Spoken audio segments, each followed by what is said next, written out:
Hello everyone, Grandmaster Var Akobian here, and I'm here with my student Jonathan Macting, and we're analyzing the games from the 1000 GM and IM tournaments in St. Louis. Right now we're looking at the round number 8 game between WGM Tokhirjonova from the US Women's Olympic team that is competing in Chennai, India, and her opponent is Roman Kozelov. Let's take a look at this game. E4, E6. We have a French defense. Now, D4, D5. This is called the advanced variation, and this B6 has been the specialty of the Kozelov, okay? No normal move in this position is C5 to try to break the center, but he didn't do that. He plays B6. He's trying to play this way, okay? And get his bishop on A6. Jonathan, do you know what is the biggest problem in a French defense for black? The bad bishop. So he's trying to have like a play. What's the bad bishop? Is the white? Is the the bad bishop is the white squared bishop that gets stuck behind the pawn structure that's natural to the French. And so with this, he's trying to liquidate his bad bishop for white's best bishop, which is his white squared bishop, and then just trade that off immediately with this move. Well, so bishop A6 basically. Yeah. So now H4 played. Aggressive attempt by Tokhirjonova because Kozelov always plays like this, so it was no surprise his opponents, are prepared. Now, when the pawn reaches here, is threatening H6. You can't let that happen, so you have to play it yourself. C3, knight E6, C5 breaking the center, and now, of course, bishop A6 come in, trying to trade stuff up.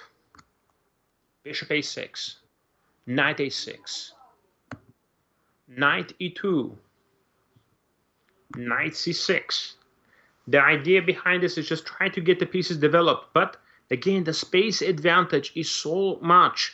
The pawn on E5, pawn on H5, they're guarding all these squares, and that just putting so much pressure on Kozelov. Can I ask a question real quick? Yes.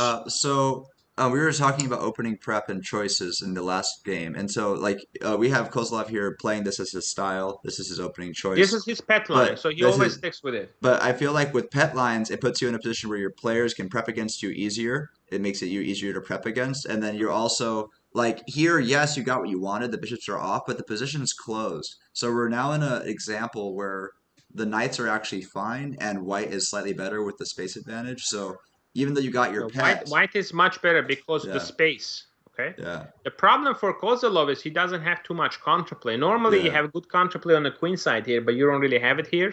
And the king side is just completely now under white's control. Yeah. So one side of the board is controlled by white. The other side, we don't have enough counterplay to offset that, Jonathan. Yeah, right? On the queen side, yeah. So you need to have enough to offset it, but we don't have it here.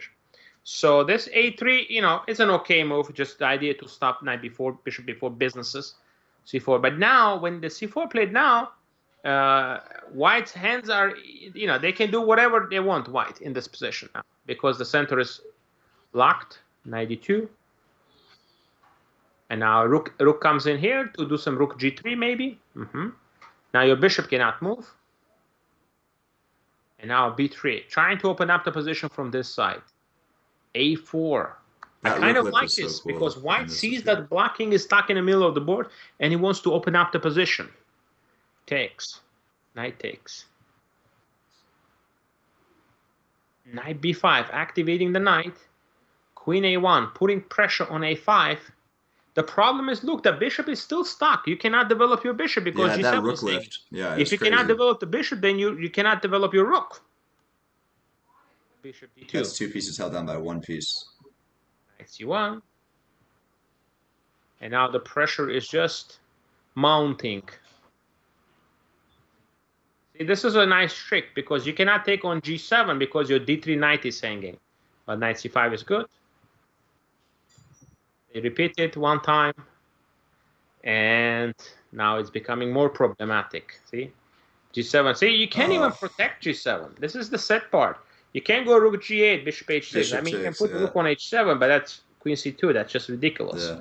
So king F2 is bad, 97. Yeah, I mean, just this pawn E5, pawn H5, they just put too much pressure here. And this is an example of for you that the French defense gone wrong. Okay. Well, he tried to make his own line. It's not the easiest opening to play. There's only A, B, C, and D in the French. He tried to make an F line. Yeah, no, it didn't quite work out here. Trade queens.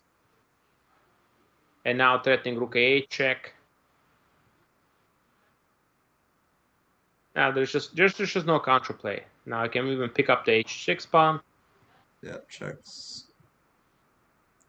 And the F pawn's so strong because of the rook And placement. this was just the oversight. I guess you just overlooked this, but just no counterplay here. So very strong game by Tokhirjonova, and she managed to have a good opening play and good conversion. And yeah, this once she got this pawns in e5 in h5, I think this is just Yeah, the h5 pawn was like the biggest asset with yeah, the rook lift. this pawns are just too strong, e5 and h5. Well, All great right. game. So again, space, Jonathan. We learned that we shouldn't give opponent too much space. Okay. 100%. That was awesome. All right. Sounds good. Hope you guys enjoyed this game, and we'll be back with more videos for you from our tournaments, 1000 IM and 1000 GM tournaments.